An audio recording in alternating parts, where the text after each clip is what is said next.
Hello student, आज हम लोग 10th का अर्थशास्त्र पढ़ेंगे, ठीक है। और ये अध्याय 1 देखिए लिखी हुई है कि अर्थव्यवस्था क्या है। अर्थव्यवस्था क्या है तो हम लोग जाने कि अर्थव्यवस्था है क्या, बहुत ही आसानी तरीके से, और इतना आसान ना जो 6 महीना का बच्चा समझ सके, ऐसी पॉइंट है। लिखी हुई क्या, अर्थ।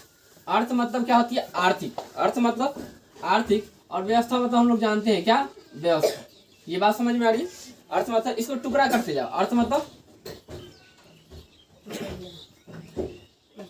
आर्थिक, और व्यवस्था मतलब व्यवस्था। फिर इसके बाद क्या है, आर्थिक मतलब आर्थिक अर्थ हम लोग लिख देंगे गरीबी। क्या लिख देंगे, गरीबी। और इसका अर्थ लिख देंगे व्यवस्था। देखिए अब बहुत ही आसानी। अब लिखा ना कि आर्थिक व्यवस्था, हम लोग जानते हैं कि जिसकी आर्थिक व्यवस्था खराब हो, अर्थव्यवस्था खराब हो, जो गरीब हो, वो अपने जीवन यापन के लिए व्यवस्था करता हो। क्या करता हो, व्यवस्था करता हो, उसी अर्थव्यवस्था कहते हैं। जीवन यापन के, जिंदगी जीने के लिए हमें क्या चाहिए, मनी चाहिए। मनी के लिए हमें क्या करना पड़ेगा, संघर्ष करना पड़ेगा। करना पड़ेगा या नहीं करना पड़ेगा, काम करना पड़ेगा। जब हम काम करेंगे, संघर्ष करेंगे, तो मेरी अर्थव्यवस्था ऑलरेडी ठीक हो जाएगा। इसे ही अर्थव्यवस्था कहते हैं।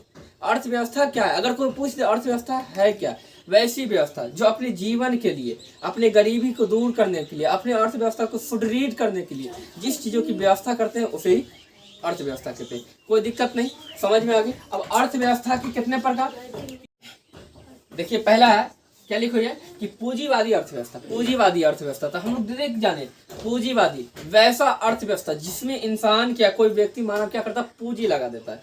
पूंजी लगाकर और अपनी क्या करता है, जीवन यापन करता है, और उससे उसकी अर्थव्यवस्था सुदृढ़ होती है। पूंजी लगा दे, जैसे एक दुकानदार क्या करता है, अपने दुकान में क्या लगाता है, खपटा, ईंट, पैसे लगाता है। क्या लगाता है, पूंजी लगाता है, और अपने दुकान को पूरे तरीके से भर देता है। भरने के बाद क्या करता है, उसमें जब सामान उसकी बिकती है, बिक्री कर करके वो क्या होता है, अपने जीवन यापन को सुदृढ़ करता है। तो पूंजी लगाया, क्या लगाया, पूंजी लगाया, उसे ही कहेंगे पूंजीवादी अर्थव्यवस्था। वादी मतलब पूंजी को लेकर काम करने वाले व्यक्ति को ही पूंजीवादी अर्थव्यवस्था कहते हैं। ये समझ में आ गए, यहाँ तक कोई दिक्कत नहीं। अब यहाँ पे लिखो क्या, समाजवादी या साम्यवादी अर्थव्यवस्था। समाजवादी या साम्यवादी अर्थव्यवस्था वैसा अर्थव्यवस्था जो सरकार के थ्रू किया जाता हो, जिसकी लाभ आम जनता उठाता हो। सरकार के थ्रू किया जाता हो और जिसकी लाभ कौन उठाता हो, आम जनता उठाता हो। जैसे हम लोग देख ले, स्कूल, मंदिर, मस्जिद, ये सब कौन, इसमें कौन काम करता है, इसमें कौन रहता है, हम रहते हैं ना, समाज वाले रहते हैं ना। तो और ये कौन बनवाता है, स्कूल तो सरकार बनाता, मंदिर तो सरकार बनाते हैं, काफी ऐसे मदरसे भी देखिएगा सरकार द्वारा निर्माण करते हैं। पर इसका लाभ कौन उठाता है, समाज वाले लिए उठाते हैं। कौन उठाते हैं, समाज वाले। कुछ ऐसे भी है जो जगह जो समाज सब मिल के ही तैयार कर देते हैं। समाज सब मिल के क्या कर देते हैं, तैयार कर देते हैं। जैसे मस्जिद हुआ तो समाज वाले ही मिल कर तैयार कर देते हैं, और इसका लाभ पूरे टोटल समाज वाले उठाते हैं। तो जैसे ऐसा अर्थव्यवस्था जिससे समाज वाले को फायदा हो। किससे फायदा है, समाज वाले को फायदा। जैसे राशन देता है, यानी कि राशन कौन देता है, सरकार। और किसको देता है, तो समाजों को, गांव वाले को। तो टोटल गांव वाले क्या करते हैं, राशन उठाते हैं, और उससे उसकी अर्थव्यवस्था सुदृढ़ होती है। ये बात समझ में आ गई, कोई दिक्कत नहीं। अब यहाँ पे तीसरा लिखा हो क्या, मिश्रित। क्या लिखो ये, मिश्रित अर्थव्यवस्था। हम प्रकार पढ़ रहे हैं किसका, अर्थव्यवस्था का प्रकार पढ़ रहे हैं। तो मिश्रित अर्थव्यवस्था तो वैसा अर्थव्यवस्था जो मिला मिला हो, चाहे वो सरकार हो या कहा जाए ना कि पूंजीवादी और सरकार, ये दोनों मिलकर किसी कारखाने का निर्माण करता हो, और जिससे आम जनता को फायदा हो, और आम जनता अपना जीवन यापन उससे कर सकते हो। जैसे कोई कारखाना खुला तो लोग, हम लोग क्या करते हैं कि गांव छोड़ के कोई दिल्ली, कोई मुंबई, कोई कलकत्ता, लेकिन जगह जगह शहरों में, हम नगरों में जाकर क्या करते हैं, निवास करते हैं। किस लिए, अपनी अर्थव्यवस्था को सुदृढ़ करने के लिए।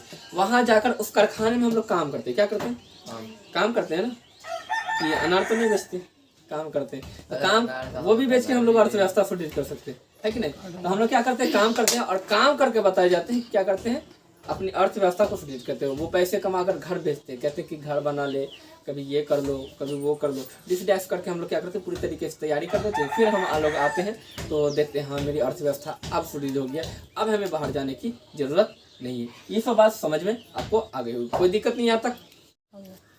देखिए अब लिखो कि अर्थव्यवस्था, अर्थव्यवस्था के क्या क्षेत्र, तो अर्थव्यवस्था के 17 क्षेत्र है। कितने क्षेत्र, नहीं 3 क्षेत्र है। कितने क्षेत्र है, 3 क्षेत्र है। पहला प्राथमिक, द्वितीय, तृतीय। ये बात समझ में आ रही है। तो प्राथमिक क्षेत्र को कृषि क्षेत्र कहा जाता है। क्या क्षेत्र कहा जाता है, कृषि।